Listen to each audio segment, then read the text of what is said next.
Once again, I want to ask the same exact question I've been asking almost after every episode of Pupa. Okay, so how do we go from last episode with one of our main male characters gouging out someone's eyeballs and laughing and everything's fine to pretty much Yumi trapped in a chair and our main male character getting dissected with his organs being ripped out by some major organization that is just in a laboratory? So, exactly how do we get here? How did the pacing get to this section? Yes, they were getting tortured last episode, they got captured by a gang, but it was a gang. We could tell by how disorganized they were and how stupid they were. But with this episode, it looked like they were in a laboratory and pretty much they were just getting tortured. So, exactly, I don't understand the logic of how we got from those two episodes, but let's look past that real quick. Now, the animation was good this episode. I did like the animation, and I felt like even though the pacing from the two episodes were really bad, I felt like this episode did explain some things, even though it was really hard to understand. For one thing, it looks like we got some form of evil organization dissecting our main male character and just testing out the Pupa virus to see how strong it really is.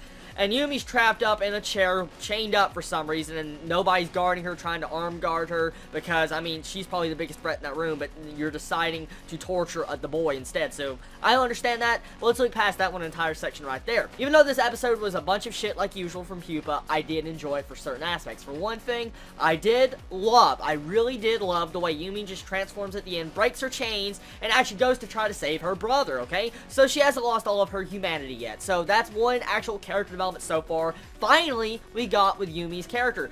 Now, at first, I thought she was going to go into the reenactment of Ani-chan, Ani-chan again when she started saying that, but I felt like this entire scene when she actually reacted like the way she did and broke out of her chains was really cool, and I think she should have done that last episode, honestly. That's one thing I thought that Yumi should have done, but it's good to see she done it finally this time.